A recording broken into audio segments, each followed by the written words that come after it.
Friends, verbs की कुछ महत्वपूर्ण जानकारियां आपके लिए बहुत आवश्यक है। तो आइए सबसे पहले मैं आपको बताता हूं कि लेक्सिकल वर्ब्स या ऑर्डिनरी वर्ब्स किसे कहते हैं। फ्रेंड्स, लेक्सिकल वर्ब्स जरा देखिए, गो, कम, प्ले, सिंग, इस तरह से इस दुनिया में लाखों वर्ब्स हैं। इन्हीं वर्ब्स को हम लेक्सिकल वर्ब्स कहते हैं। इन्हें हम एक्शन वर्ब्स भी कहते हैं, इन्हें हम ऑर्डिनरी वर्ब्स भी कहते हैं। और इस बात को ध्यान रखिएगा कि ये जो ऑर्डिनरी वर्ब्स या लेक्सिकल वर्ब्स होते हैं, अक्सर गो न कह करके हम कहते हैं टू गो, यानी कि वो इन्फिनिटिव फॉर्म में होता है, to come, to play, to sing. और ये जो लेक्सिकल वर्ब्स होते हैं ये 5 रूप में पाए जाते हैं।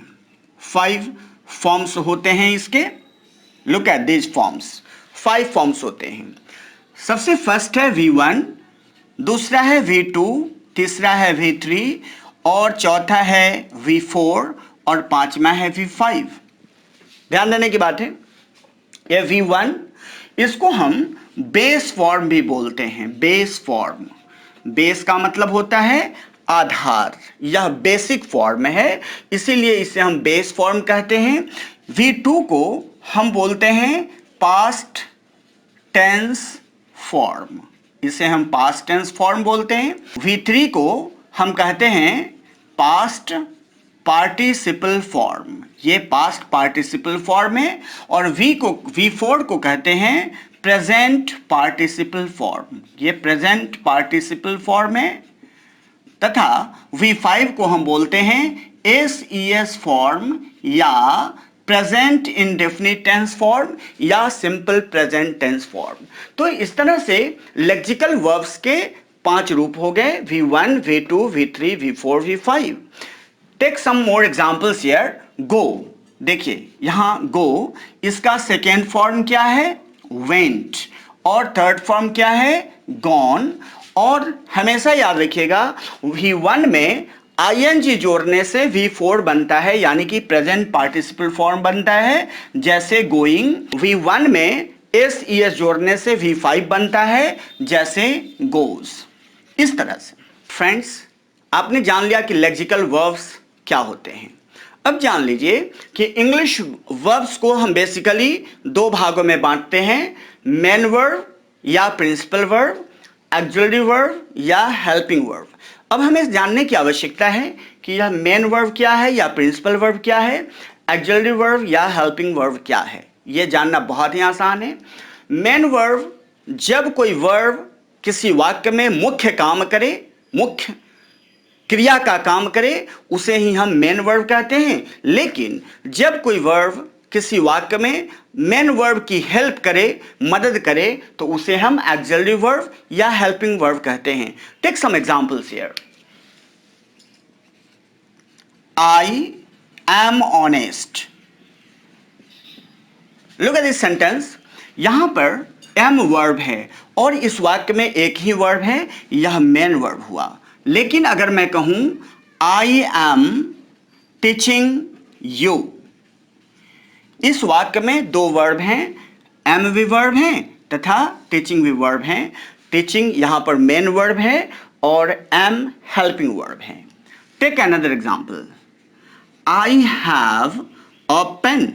अगर मैं कहूं आई हैव अ पेन, इस वाक्य में हैव मेन वर्ब है, लेकिन देखिए I have bought a pen, bought a pen, इस वाक्य में बॉट मेन वर्ब है, हैव हेल्पिंग वर्ब है। चलिए कुछ और एग्जाम्पल्स को देखते हैं। I have been teaching you, इस वाक्य को देखिए, यहां पर 3 वर्ब हैं, have, been and teaching. Remember, teaching is the main verb here, ये मेन वर्ब हुआ। और ये जो हैव बीन है यह ऑक्सिलरी वर्ब हुआ, auxiliary verb. He had a pen, यहां पर हैड मेन वर्ब है, मेन वर्ब है। लेकिन अगर मैं कहूं he had bought a pen, bought a pen, इस वाक्य को अगर देखेंगे तो हैड यहां पर ऑक्सिलरी वर्ब है तथा बॉट यहां पर मेन वर्ब है। तो फ्रेंड्स, इस तरह से आपने जान लिया कि ऑक्सिलरी वर्ब क्या होता है एवं मेन वर्ब क्या होता है। चलिए इससे आगे की बातों को सीखते हैं।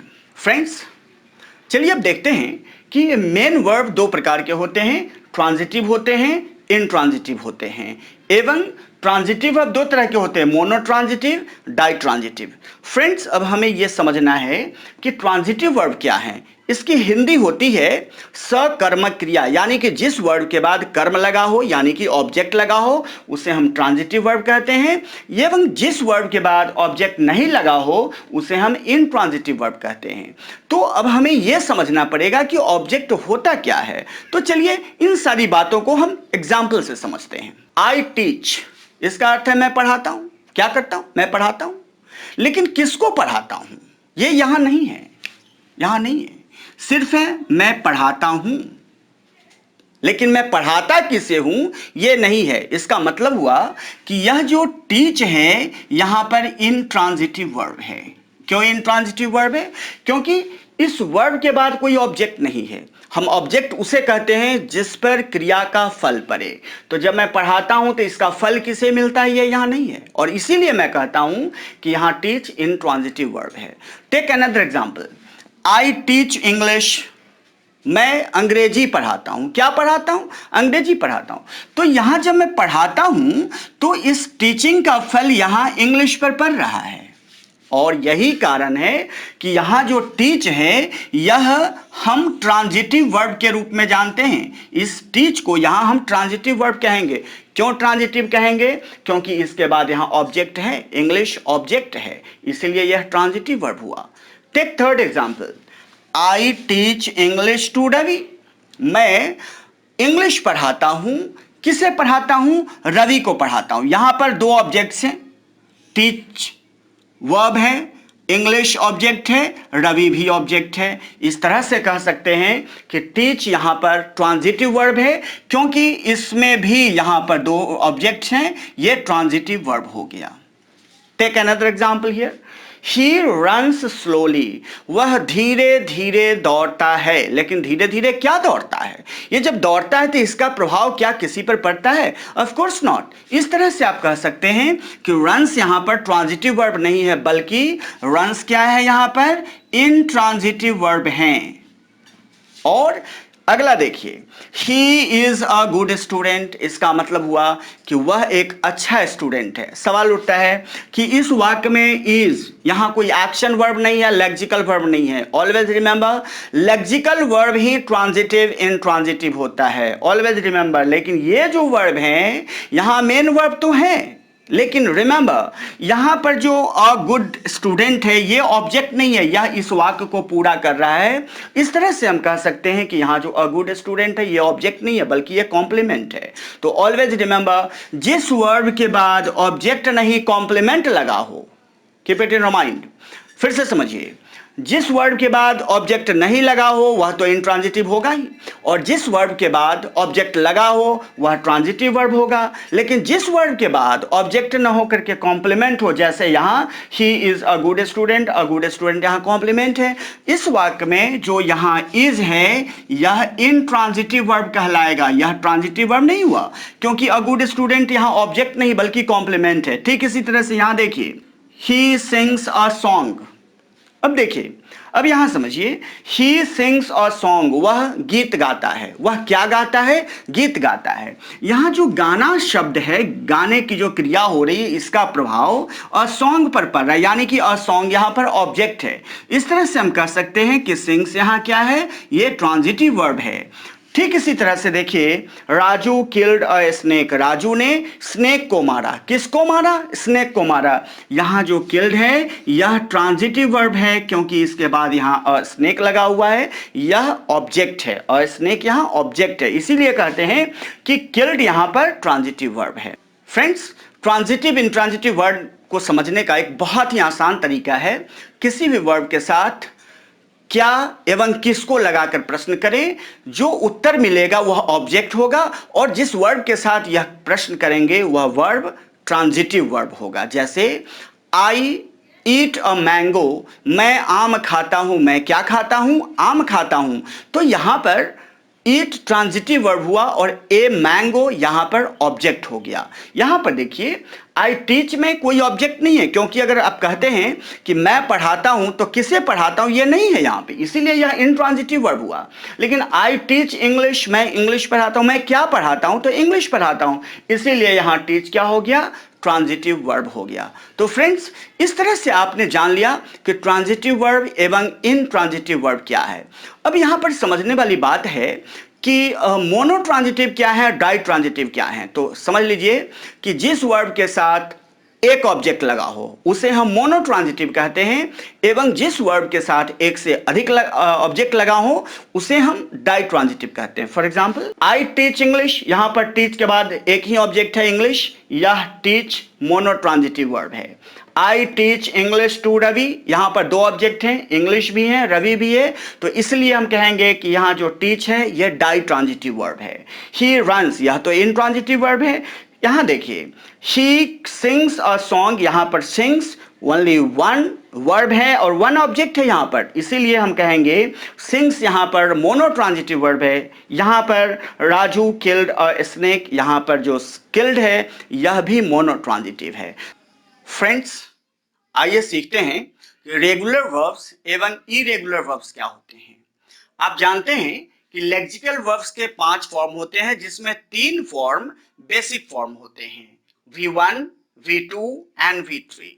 और इन तीनों में बेस फॉर्म कौन है, V1, और इसका पास्ट टेंस है V2, पास्ट पार्टिसिपल है V3।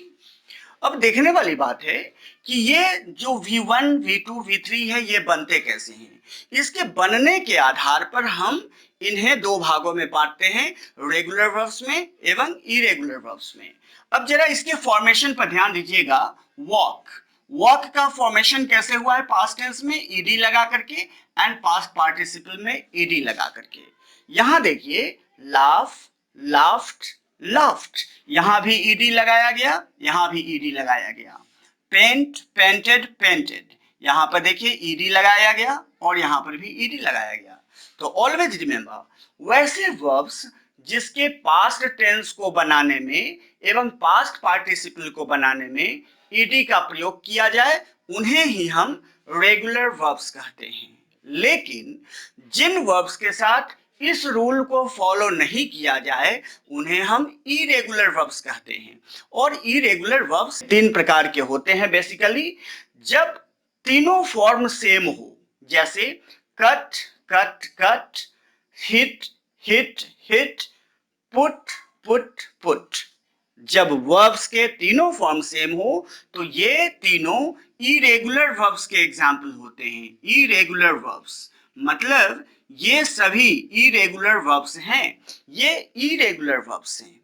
फिर दूसरा देखिए कि जब एटलीस्ट 2 रूप सेम हो, जैसे यहां सैट, सैट, देखिए सिट बेसिक फॉर्म है, सिट, सैट, सैट, तो ये दोनों फॉर्म सेम है। इसी तरह से ब्रिंग, ब्रॉट, ब्रॉट, यहां देखिए ये दोनों फॉर्म सेम है। तो ऑलवेज रिमेंबर, जब किसी वर्ब का पास्ट टेंस एवं पास्ट पार्टिसिपल सेम हो वह भी इरेगुलर वर्ब का ही एग्जाम्पल होता है। तो ये सभी भी इरेगुलर वर्ब्स ही हैं। फिर देखिए अगर अन्य प्रकार से बनाया जाए और तीनों फॉर्म अलग अलग हो, जैसे डू, डिड, डन, ये तीनों अलग अलग वर्ड्स हैं।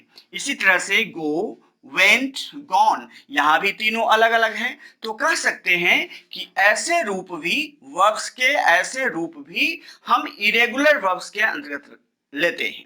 तो इस तरह से आपने जान लिया कि रेगुलर वर्ब्स क्या होते हैं एवं इरेगुलर वर्ब्स क्या होते हैं। तो फ्रेंड्स, इस वीडियो में मैंने जितनी सारी बातें बताई मुझे विश्वास है कि आप लोग जरूर सीख गए होंगे। Keep watching and keep learning. Thanks.